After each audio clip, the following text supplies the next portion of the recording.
आज हम बात करेंगे ऐसे जितने भी स्टूडेंट हैं जो जून में यानी कि जून 2026 में एग्जाम देने वाले हैं, उनके लिए इग्नू ने असाइनमेंट का क्वेश्चन पेपर वेबसाइट पर अपडेट कर दिया है। और आज मैं आपको पूरा डिटेल में बताने वाला हूँ कि आप असाइनमेंट का क्वेश्चन पेपर कौन कौन से वेबसाइट से कैसे डाउनलोड कर सकते हैं, आपके लिए कौन सा क्वेश्चन पेपर वैलिड है और कौन सा एक्सपायर हो चुका है। साथ ही में असाइनमेंट जमा करने की लास्ट डेट क्या है और आपका असाइनमेंट ऑनलाइन जमा होगा या फिर ऑफलाइन जमा होगा, इसको आप कैसे चेक कर सकते हैं। और सबसे इम्पोर्टेंट, आपकी किन गलतियों की वजह से आपका पूरा असाइनमेंट रिजेक्ट किया जा सकता है। तो इन सभी चीजों के बारे में डिटेल में जानकारी प्राप्त करने के लिए इस वीडियो को पूरा देखिए और इग्नू के सभी अपडेट पाने के लिए चैनल को सब्सक्राइब करके बेल नोटिफिकेशन को ऑन कर लीजिए ताकि सभी अपडेट आपको मिलते रहे।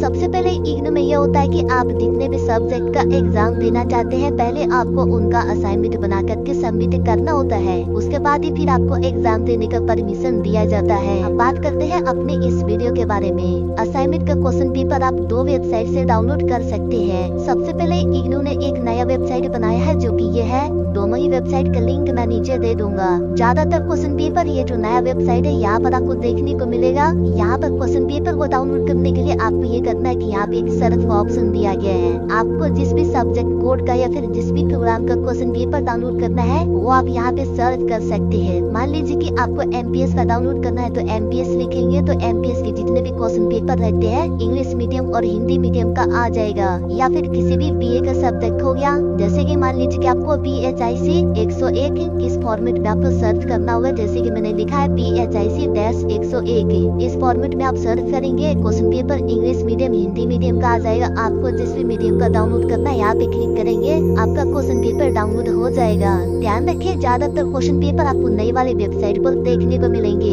इसके अलावा अगर कुछ क्वेश्चन पेपर ऐसे हैं जो आपको यहाँ पर नहीं मिलते हैं तो उसको आप पुराने वाली वेबसाइट पे यहाँ पर भी चेक कर सकते हैं। यहाँ पे जब आप चेक करेंगे तो ध्यान रखिए कि आपको 25-26 सेशन का क्वेश्चन पेपर डाउनलोड करना है। जैसे कि मान लीजिए कि आपको CBCS प्रोग्राम का या फिर BA के जितने भी मेजर के प्रोग्राम है उसका क्वेश्चन पेपर डाउनलोड करना है तो इसको आप ध्यान से देख लीजिए। जिसपे लिखा हुआ है जुलाई 2025 जनवरी 2026 है, इस पर क्लिक करेंगे। यहाँ से आपको क्वेश्चन पेपर को डाउनलोड करना होगा। और MA के जितने भी क्वेश्चन पेपर है ज्यादातर आपको यहीं पर देखने को मिल जाएंगे। BA के एक आते हैं जो आपको पुराने वाली वेबसाइट पर देखने को मिलेंगे।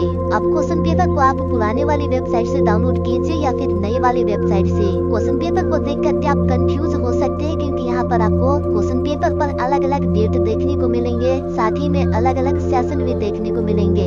यहाँ से आप कोई भी क्वेश्चन पेपर को डाउनलोड करेंगे तो यहाँ पे देखिए वैलिडिटी में बताया जाता है कि ये कौन से सेशन का है, साथ ही में ये क्वेश्चन पेपर कब तक वैलिड है वो सब यहाँ पे लिखा हुआ रहता है। और अगर आप पुराने वाली वेबसाइट से क्वेश्चन पेपर को डाउनलोड करते हैं तो यहाँ पे देखिए बहुत सारे प्रोग्राम कोड है, बहुत सारे सब्जेक्ट कोड है। तो मैं यहाँ पे पर्टिकुलर एक एक सब्जेक्ट को चेक करके नहीं बता सकता कि कौन सा वैलिड है और कौन सा एक्सपायर हो चुका है, लेकिन मैं आपको एक तरीका बता सकता हूँ जिससे कि आप खुद ही क्वेश्चन पेपर की पहचान कर सकते हैं। अभी मैं आपको कुछ चीजें बताता हूँ। आप कोई भी क्वेश्चन पेपर डाउनलोड कीजिए, उस पर ये चीज आपको देखना है। अगर ये चीजें लिखा है तो क्वेश्चन पेपर वैलिड है। देखिए, आप कोई भी क्वेश्चन पेपर डाउनलोड करेंगे तो उस पे आपको ये देखना है कि जुलाई 2025 और जनवरी 2026 ये लिखा हुआ रहना चाहिए। अब इसका मतलब भी आप समझ लीजिए, जुलाई 2025 लिखा हुआ है तो इसका मतलब ये है कि जिसने भी जुलाई 2025 में एडमिशन लिया है या फिर री रजिस्ट्रेशन करवाया है ये क्वेश्चन पेपर उनके लिए है। और जैसे कि जनवरी 2026 लिखा हुआ है तो जो भी जनवरी 2026 में एडमिशन लेंगे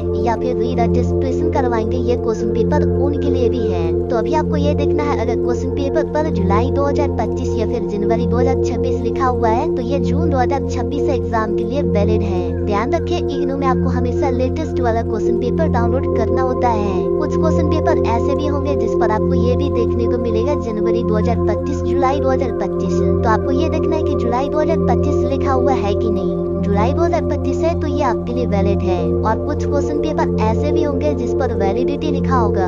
अगर वैलिडिटी में 1 जनवरी 2026 से 31 दिसंबर 2026 से या फिर 31 मार्च 2026 या फिर 30 अप्रैल 2026 लिखा हुआ है तो ये सभी जो है जून 2026 एग्जाम के लिए वैलिड है, इसको आप बना सकते हैं। साथ ही में यहाँ से आप कोई भी क्वेश्चन पेपर डाउनलोड करेंगे तो उस पर सबमिशन का डेट भी लिखा हुआ रहता है। जैसे कि आप नीचे करेंगे तो यहाँ पर आप देख सकते हैं जुलाई 2025 स्टूडेंट्स के लिए अगर 31 मार्च 2026 लिखा हुआ है या फिर 30 अप्रैल 2026 लिखा हुआ है तो ये जून 2026 एग्जाम के लिए वैलिड, इसको आप बना सकते हैं। तो ये सब चीजें लिखा हुआ है तो ये जून 2026 एग्जाम के लिए वैलिड है। इसके अलावा जो पुराना वाला वेबसाइट है, यहाँ से आप BSc यानी कि बैचलर ऑफ साइंस का क्वेश्चन पेपर डाउनलोड करेंगे तो यहाँ पे देखिए 31 दिसंबर 2025 लिखा है। यहाँ से आप कोई भी क्वेश्चन पेपर को डाउनलोड करेंगे तो इस पर बताया जाता है कि ये 31 दिसंबर 2025 तक वैलिड है। तो 31 दिसंबर जा चुका है, ये वाला क्वेश्चन पेपर अभी वैलिड नहीं है, ये एक्सपायर हो चुका है। तो ये वाला आपको